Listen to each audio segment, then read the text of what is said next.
नमस्कार, प्रभात साक्षी न्यूज नाटक और आप सभी का स्वागत है। देश के प्रथम प्रधानमंत्री पंडित जवाहरलाल नेहरू की ओर से की गई ऐतिहासिक गलतियों को सुधार रही मोदी सरकार पर कांग्रेस आक्रामक हो गई है। केंद्रीय गृह मंत्री अमित शाह ने संसद में नेहरू, अब्दुल्ला और मुफ्ती परिवारों की ओर इशारा करते हुए आरोप लगाया था कि 3 परिवारों ने कश्मीर के अनुसूचित जनजाति और गरीब लोगों को उनके अधिकारों से वंचित किया, क्योंकि जम्मू कश्मीर में पहले कई कानून उन पर लागू नहीं होते थे। इस पर भड़कते हुए कांग्रेस सांसद राहुल गांधी ने कहा है कि पंडित जवाहरलाल नेहरू ने भारत के लिए अपनी जिंदगी दे दी, सालों जेल में रहे। राहुल गांधी ने कहा कि गृह मंत्री अमित शाह को शायद इतिहास नहीं मालूम, इसलिए ये बात केवल भ्रमित करने के लिए की गई है।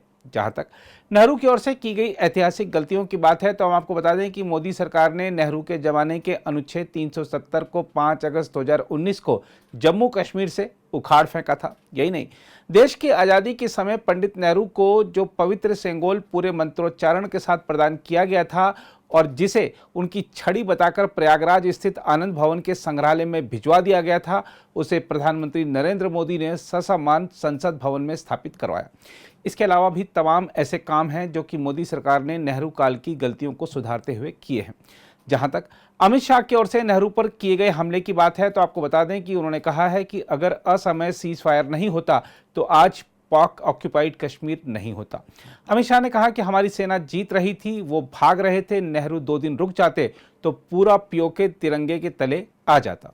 मान्यवर, कंडीशन किसने रखी, किसने स्वीकार की?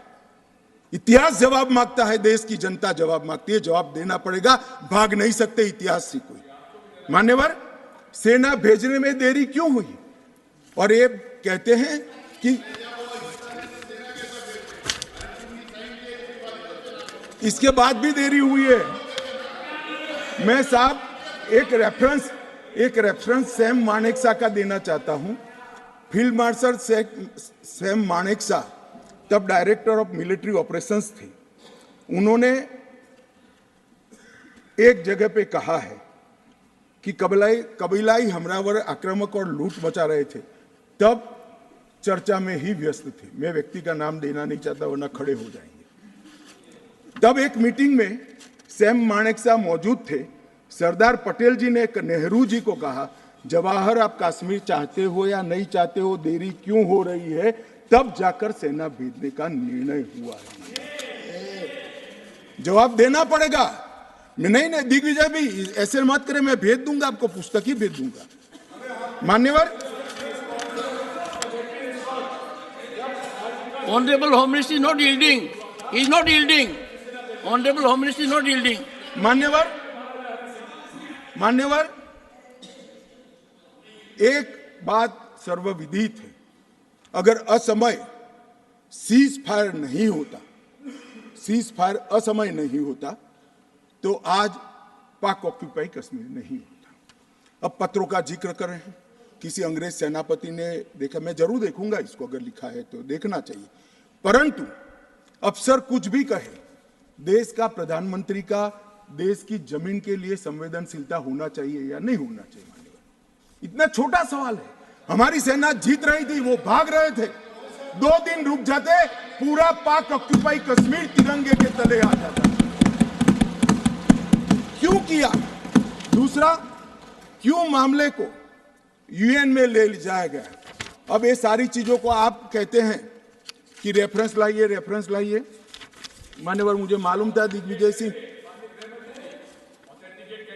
हाँ करता हूं, बैठिए, मुझे मालूम था साहब ये खड़े हो जाएंगे, इसलिए मैं लेकर आया। मैं एक कोट अनकोट पढ़ता हूं। यूनाइटेड नेशन के अनुभव के बाद मैं इस निष्कर्ष पर पहुंचा हूं कि वहां से कुछ संतोषजनक नतीजों की उम्मीद नहीं की जा सकती। मुझे सीज फायर करना अच्छा फैसला लगा, लेकिन इस मसले को ठीक से हम नहीं निपट पाए, नहीं परख पाए। हम सीज फायर पर और विचार करके बाद में निर्णय करना चाहिए था। हालांकि ये सब भूतकाल की गलतियां हैं। ये जो कोट है किसी और का नहीं है, जवाहरलाल नेहरू का है। अब उनको तो मानोगे या नहीं मानोगे कि उन्होंने गलती की है, स्वीकार करी है। और साहब एक मिनट, सोर्स भी बता देता हूं। Nehru memorial museum and library, Jawaharlal Nehru connection, JN SG 143 Part 1। दूसरी ओर राहुल गांधी की ओर से अमित शाह पर किए गए हमले की बात करें तो उन्होंने कहा है कि मूल मुद्दा जातीय जनगणना, भागीदारी और देश का धन किसके हाथों में जा रहा है ये है। उन्होंने कहा कि इस मुद्दे पर ये लोग चर्चा नहीं करना चाहते हैं, इससे डरते हैं, भागते हैं। राहुल गांधी ने कहा कि हम इस मुद्दे को आगे लेकर जाएंगे और गरीब लोगों को उनका हक हम दिलाएंगे। किन्होंने? पंडित नेहरू ने मतलब अपनी लाइफ दे दी,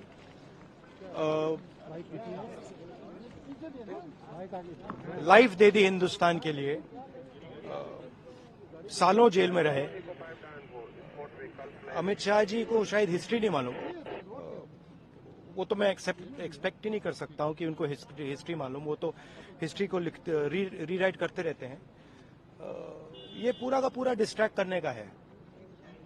बेसिक इशू जाति जनगणना और जो भागीदारी है इस देश की, जो धन देश का है, वो किसके हाथों में जा रहा है, ये मेन इशू है। और इस इशू को ये लोग डिस्कस नहीं करना चाहते, इससे डरते हैं, इससे भागते हैं। मगर ये इशू को हम आगे ले जाएंगे और जो गरीब लोगों का हक है वो हम उनको दिलवाएंगे। ठीक है?